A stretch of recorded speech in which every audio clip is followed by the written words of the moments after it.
Jakarta merayakan hari ulang tahun ke-496 pada hari ini. Usianya yang hampir menjelang setengah milenium ternyata masih menyimpan sejumlah permasalahan yang tak kunjung usai. Akankah setelah Pilkada 2024 mendatang ia mampu berbenah diri? Berikut liputan selengkapnya untuk Anda. Daerah khusus ibu kota Jakarta menduduki peringkat ke-28 kota terpadat di dunia dengan jumlah populasi kurang lebih 11 juta jiwa di atas luas wilayah sekitar 664,01 km persegi menurut data World Population Review pada 2023. Hal ini disebabkan oleh ledakan penduduk yang mengakibatkan meningkatnya mobilitas penduduk Jakarta. Mayoritas warga Jakarta menggunakan kendaraan pribadi yang berujung pada kemacetan. Berdasarkan data Dinas Perhubungan DKI Jakarta, indeks kemacetan di ibu kota merangkak naik dari 34% menjadi 53% pada April 2023 dan menempatkan Jakarta di peringkat ke-29 dari 389 kota termacet di dunia.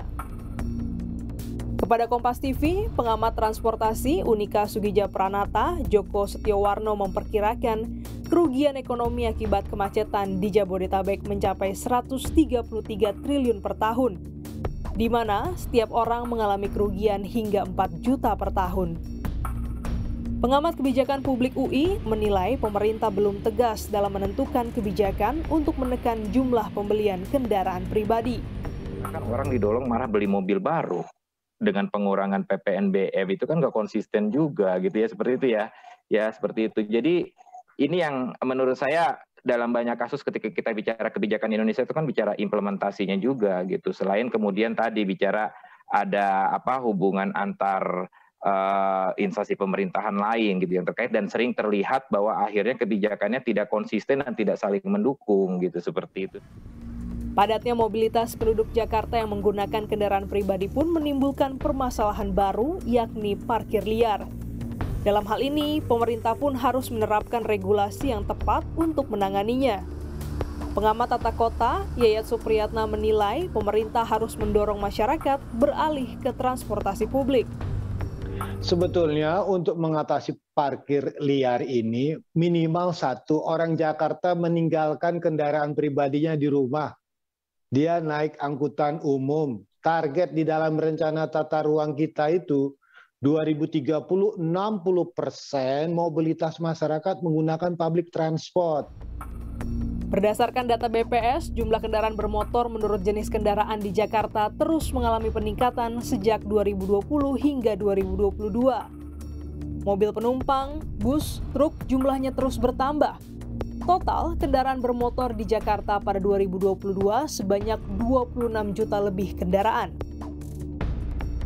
Pemerintah melalui Kementerian Koordinator Bidang Perekonomian Republik Indonesia menyatakan wilayah metropolitan Jabodetabek saat ini menghadapi isu yang cukup serius terutama dalam sektor transportasi. Dan salah satu upaya untuk mengatasi hal tersebut perlu dikembangkan berbagai kebijakan untuk mendorong minat masyarakat dalam menggunakan moda transportasi umum. Pengembangan kawasan di sekitar stasiun atau simpul transportasi juga perlu terus dilaksanakan melalui strategi yang efektif seperti pengembangan TOD, sehingga aksesibilitas moda transportasi umum dari permukiman dan tempat kerja dapat ditingkatkan, ujar Deputi Bidang Koordinasi Pengembangan Wilayah dan Tata Ruang Kemenko Perekonomian Wahyu Utomo. Sejumlah tantangan akan dihadapi dalam penerapan Sistem Transit Oriented Development atau TOD, antara lain status tanah, kesiapan hunian sarana transportasi, pengelolaan dan pemeliharaan hunian, pembangunan, dan penyertifikatan. Sementara itu, mantan Gubernur DKI Jakarta, Jarod Saiful Hidayat menilai pemerintah perlu menerapkan regulasi agar Jakarta dapat berjalan harmonis. Perlulah ada penertiban itu. Kan kita ingin kota kita ini tertib, kota kita ini teratur, kan gitu ya. Kota kita ini nyaman, kota kita ini betul-betul bisa menghormati hak-hak orang gitu ya. Nah, kan perlu diatur juga ini ya. Tentunya sebagai ibu kota negara perlulah syarat-syarat kepastian itu ya. Anggota DPRD DKI Jakarta, William Aditya Sarana juga menambahkan pemerintah perlu membuat terobosan non-konvensional untuk mengurai kemacetan. Kita harus mengubah budaya kerja kita, yaitu menjadi hybrid WFA, WFH, dan WFO. Ini terbukti efektif karena mengurangi jumlah kendaraan di jalan, karyawan juga jauh lebih produktif jika kerja dari rumah. Jakarta tahun depan akan kehilangan taringnya di tengah usia senjanya.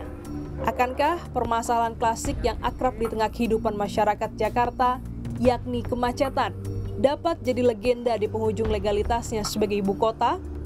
Kita menanti dan pemerintah pula yang akan beraksi. Glenis Oktania, Kompas TV, Jakarta.